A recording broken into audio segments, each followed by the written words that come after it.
Okay, चलिए फिर अब हमारे पैनल के पास चलते हैं और ट्रेड्स लेना शुरू करते हैं। गुड आफ्टरनून गबा सर, बताइए आपका ट्रेड इस समय का। Good afternoon to you. Stock जो पसंद है मुझे इस वक्त वो है HDFC लाइफ। यहाँ पर स्ट्रेंथ है, 742 के आसपास ट्रेड कर रहा है, स्टॉक होगा 738, करीब ₹5 का स्टॉप लॉस है। ऑन द अपसाइड जो फर्स्ट टेक्निकल टारगेट है 750, फिर 760 पॉसिबल है HDFC लाइफ में, क्योंकि स्ट्रक्चरली इसमें एक स्ट्रेंथ नजर आती है HDFC लाइफ। ओके, 750 की तरफ बढ़ता हुआ HDFC लाइफ बाई साइड का ट्रेड। रचना जी गुड आफ्टरनून, बताइए आपका ट्रेड। जी गुड आफ्टरनून। आज बहुत सारे स्टॉक्स में ग्रीन कलर तो हमने देखा है। अब यहाँ चुनने वाली ये बात है मेरे लिए कि कहाँ पे खाली एक पुलबैक है और कहाँ पे एक्चुअल रिवर्सल दिख रहा है। तो ये रिवर्सल की जहां तक बात है वो मुझे एक विप्रो के काउंटर में दिखा है। आज का तो टॉप गेनर है ही, लेकिन यहाँ पे अपसाइड पे और स्पेस अवेलेबल है जो यहाँ पे आने वाले दिनों में और हफ्तों में फ्रक्टिफाई हो सकती है ऑन द अपसाइड। तो विप्रो के फ्यूचर्स को हम लॉन्ग करेंगे with stop loss of 545 and ऊपर की साइड पे हमारा टारगेट होगा 570 एंड 575। ओके, विप्रो यहाँ पर एक बाय कॉल रचना जी की तरफ से। मानस गुड आफ्टरनून। मानस, आपकी trade. Good afternoon Anuj ji. तो देखिए, एशियन पेंट्स पे बिकवाली करने का ट्रेड लेना है। एशियन पेंट्स में हमने कंसोलिडेशन देखा था, लेकिन आज एक फ्रेश ब्रेकडाउन 200 मूविंग एवरेज के नीचे हुआ है। एशियन पेंट्स के फ्यूचर में बिकवाली करने की राय रहेगी। स्टॉप लॉसेस 3046 माफ करिएगा 3046 के स्टॉप लॉस से इसके फ्यूचर में बिकवाली करेंगे और टारगेट सेट करेंगे 2950 के। अगर चाहे तो 300 वाला पुट ऑप्शन ले सकते हैं। 52 रुपीज के आसपास ट्रेड हो रहा है। इसमें 39 के स्टॉप लॉस से बिकवाली करिए, माफ करिए खरीदारी करिए 39 के स्टॉप लॉस से इस ऑप्शन में, 3000 के पुट ऑप्शन में, और 75 के टारगेट से। ओके, तो 3000 का पुट लेने की सलाह यहाँ पर। एशियन पेंट वीक है काउंटर, आप एक मंदी का ट्रेड कैरी कर सकते हैं। स्नेहा नमस्कार, बताइए आपका ट्रेड क्या रहेगा। नमस्ते हर्षदा। अगर आप देखें बैंकिंग स्पेस में आज काफी अच्छी रिकवरी है, तो PSU बैंक में से SBI अकाउंट पर मुझे काफी अच्छा लग रहा है। काफी टाइम से कंसोलिडेट कर रहा था, जहाँ पे 810 के आसपास एक हर्डल था। लास्ट 2 दिनों में स्टॉक ने सरपास किया ये लेवल्स, और आज अगर आप देखें तो कॉल्स में भी काफी अच्छी फाइटिंग है। तो मेरा मानना है यहाँ से और तेजी कंटिन्यू हो सकता है। तो 804 का एक स्टिक स्टॉप लॉस लगा के यहाँ पे लॉन्ग करना है for the target of 845। Okay, तो ये हो गई SBI पर कॉल इस समय। अब राजेश सतपुते के पास चलते हैं, उनकी ट्रेड बाकी। राजेश जी गुड आफ्टरनून, आपकी trade. Very good afternoon Anuj ji, and good afternoon everyone. Anuj ji, मैंने जितने भी लिस्ट में रखे थे सब कवर हो चुके हैं, एक बचा है, दैट इज डॉक्टर रेड्डीज। मुझे लगता है कि डॉक्टर रेड्डीज में जिस तरह से कल एक ट्रेंड रिवर्सल था और कल का दिन थोड़ा पॉज था और आज यहाँ पे रिकवरी, तो जिस तरह से ये स्ट्रेंथ दिखा रहा है, तो देखिए डॉक्टर रेड्डीज बाय करना है 6720 के स्टॉप लॉस के साथ। फ्यूचर की बात कर रहा हूँ मैं। मेरे हिसाब से इस पे जो इमीडिएट टारगेट होगा वो करीबन 6800 का था, जो सुबह में मैंने एक बार दिया था, तो ऑलमोस्ट वो हिट हुआ है। लेकिन जो नेक्स्ट टारगेट है मुझे लगता है 6900 6950 का टारगेट लेके डॉक्टर रेड्डीज आई थिंक इस लेवल पे भी बाय बनता है, तो it's a buy in please. Okay, buy side का ट्रेड डॉक्टर रेड्डीज इस समय आपके लिए उभर कर आ रहा है। राजेश अग्रवाल को जोड़ लेते हैं। राजेश जी नमस्कार, बताइए क्या ट्रेड लेंगे।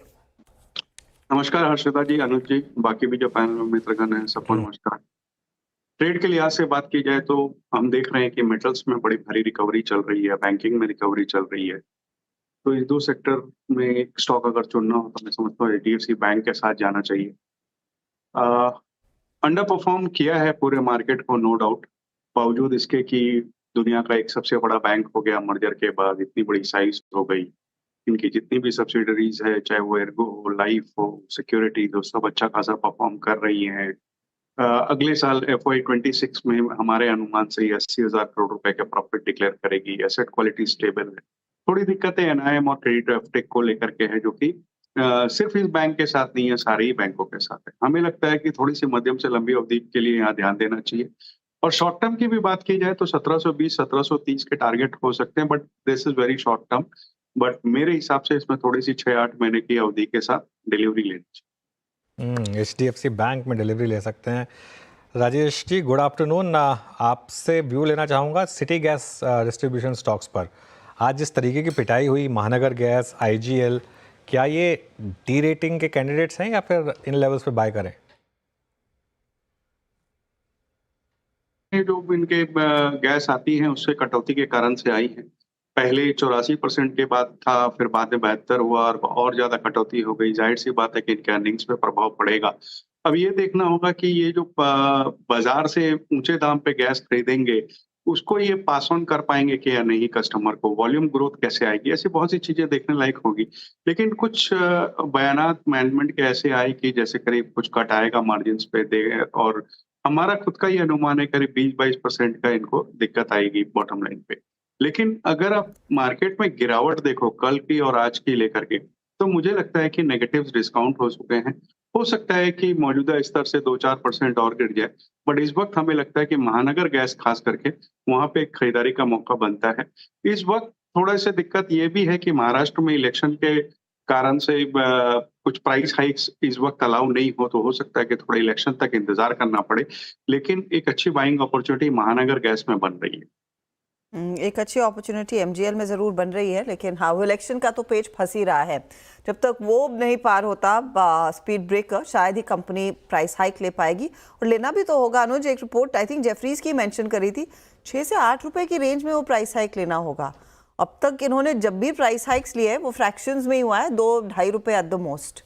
हर्षदा, मामला सारा वहीं पे है कि पास थ्रू तो हो जाएगा और पाइप नेचुरल गैस में कोई दिक्कत भी नहीं है, वो हमको भरना पड़ेगा।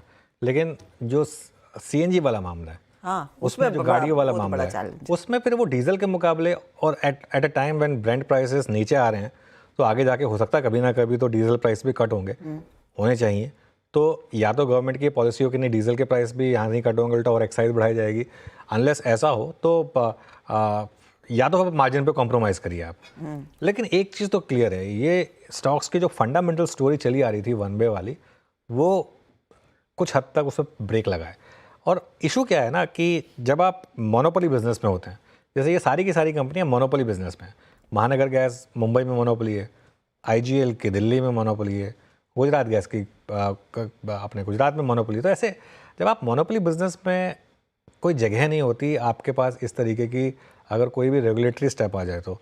लेकिन मेरा मानना ये है कि इवेंचुअली तो आपको खाना पकाना तो गैस तो लगानी ही है आपको, और सीएनजी भी इवेंचुअली जिसको यूज़ करनी है उसको करनी ही है। एट लोअर लेवल बाइंग आएगी। अब वो हो सकता है 400 पर आए आईजीएल में, हो सकता है 420 पर आए, 430 पर आए, पिन पॉइंट करना टफ होगा। लेकिन लोअर लेवल पे मुझे लग रहा है थोड़ी बाइंग आएगी। महानगर गैस में तो मुझे लग रहा है कि वैल्यूएशन काफ़ी कंफर्टेबल हो गए हैं।